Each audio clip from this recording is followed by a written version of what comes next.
Hello tanks and tankettes, and welcome to a viewer replay courtesy of, I'm going to go with Josa95. It's from the EU server, so there's every chance it's actually meant to be said Yosa, but I'm going to go with Josa. There's like a 50-50 chance that I'm right with that.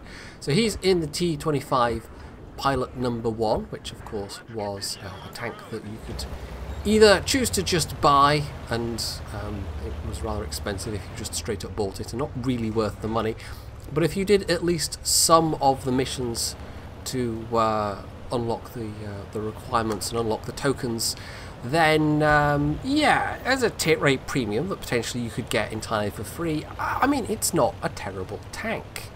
It's just, it's kind of a bit mediocre, it's a bit average. But it does have some good things going for it. It's an American medium, so it's got good gun depression. The terrain resistances, if I remember correctly, are rather good. And it's got a 90mm gun, so 240 average damage on a tier 8 medium it's pretty decent. So he's come up to this flank here on Prokhorovka with this other T25 Pilot and an ELC. There's also a Super Pershing that's chugging his way along here, and theoretically they've got the support of that Panther 8.8 back there, but it's clearly somebody that does not want to commit, and so therefore has put himself in a position where, yes, they can maybe hit stuff up on the hill, such as this enemy CDC platoon, but they're not maybe going to be as much help as they could be. So the CDC is being very aggressive here, and we can see there's multiple things behind them as well, including the enemy T25 pilots. They're both here. So this is actually looking a bit hairy. The Super Pershing has bailed out already. He's dropped down, and that just leaves Yosa or Josa. Which did I say I was going to say? I've forgotten already. Josa, that was it. That just leaves Josa and this other T25 pilot, and well, this is looking a little bit dicey. This enemy pilot just decides to ram Josa, but I mean, they're the same tank, so he's not going to kill Josa with that, even going downhill like that. The weight of the pilot, I mean, it's not an especially heavy tank, so he just kind of bounced off. They did a bit of damage, but anyway. So yeah, that failed really, and that's the CDC platoon dead, plus that T25 pilot. And there's actually more tanks back there. That's the thing. With the Super Pershing bailing out like he did, and in fact the Super Pershing is continuing to bail out. He's withdrawing back to where the Panther 8.8 is.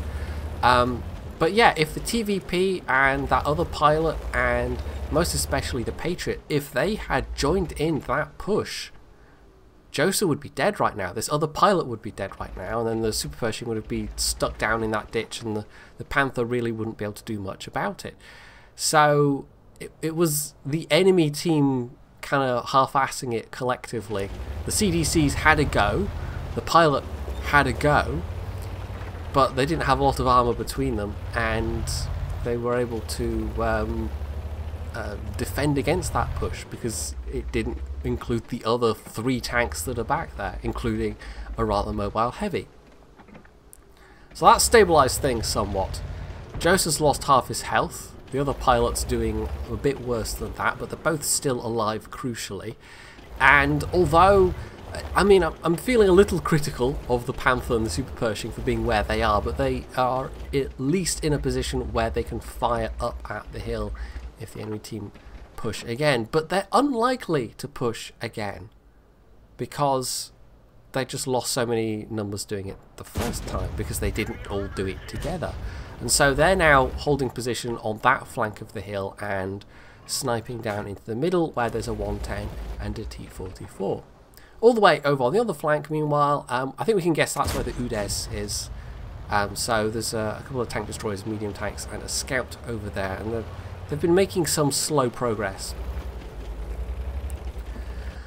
So because of the matchmaking of this one, I mean, this was actually very good matchmaking for this map, in that there's only 1 artillery per team, so nobody is going to, like, certain parts of the map, if there are lots of artillery, just almost become no-go areas. Trying to do anything around the middle ridge where the 110 and the T-44 were trying to do anything on this side of the hill. There's lots of artillery. It can be an extremely painful experience indeed. And because there's also not many tank destroyers, this is rather less static than it might be. And how this map plays out does vary dramatically based on the team list. So with the T-44, the Super Pershing and Panther 8.8 actually now having moved and made a push, Josa and the other pilots take this as an opportunity to push round and take out these two tanks here. And it turns out the TVP had actually bailed on this position, so it was just the Patriot and I forget what the other tank was, the pilot, to deal with. And there we go, that's the TVP who'd pulled all the way back over the tracks. So, they've secured this side of the map, and although we're not that far apart on numbers, this team has now got the advantage. And I kind of like this map sometimes, because you can end up with very kind of like the parts of the map that matter. You know, if you can contest the important areas and you know the kind of strategic locations to go for, then you can end up having some quite enjoyable games. But on the other hand, if you get a game where there's lots of artillery and tank destroyers, it just ends up being a really painful puzzle, and sometimes you win and other times you try and play and just get punished because of just the nature of the map and the nature of the team lineup. But that wasn't the case here, so Josa's actually been able to have some fun. So because there were so many tanks on the 1, 2, 3 line, I think just generally neither side was able to get an upper hand, neither side was able to decisively push, and so the 890 line became the important part in this particular match. I mean, the more important part. It's always an important part of this map, but that's where the movement happened. The enemy team broke on that side, and it really was down to that early push, those tanks rushing and not being backed up by the 3 or so tanks behind them, and that was pretty much half the enemy team. So that was a big mistake on part of those tanks that hung back.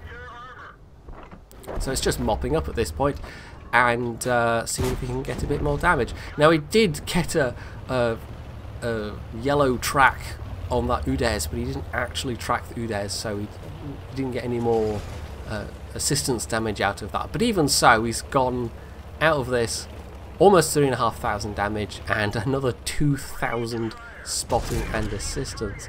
Alas, no more than that though. He doesn't quite manage to get a final shot on the M12, which would have been a top gun, but he hesitated just a fraction too long there. So that was an ace tanker, along with a bunch of the ribbons and a bruiser. And yeah, most of his shots, as you can see, actually found their mark. So even though, on the face of it, like having said, oh, 240 Alphas are really good for a tier 8 medium, well, this is why. If you've got a decent rate of fire and a good enough penetration, you can get some pretty good damage results. And it was actually the other pilot that was second place on the team, with the T-44 being in third. So yeah, that was not a bad game at all in the pilot, and because that other pilot hung on the flank of the hill there with him, even though the Super Pershing bailed out, they were able to hold that position and to then keep that side of the map in their control and push round from that point. Because if there had been a more concerted enemy push, this could have gone completely the opposite way, and the Super Pershing and the Panther 8.8 where they were would not have been able to hold back 4 or 5 enemy tanks, and at that point their own team would have been in really serious trouble. So sometimes it all just comes down to how that one flank goes, and in this case, because Josa was able to hang on with that other pilot, it went in their favour ultimately. So hopefully you have enjoyed this replay. I thought it was a reasonably interesting one in terms of teamwork and tactics, and if you have, you can hit the like button, you can leave any comments below, you can sub to my channel if you haven't already, and as always, stay tuned for more.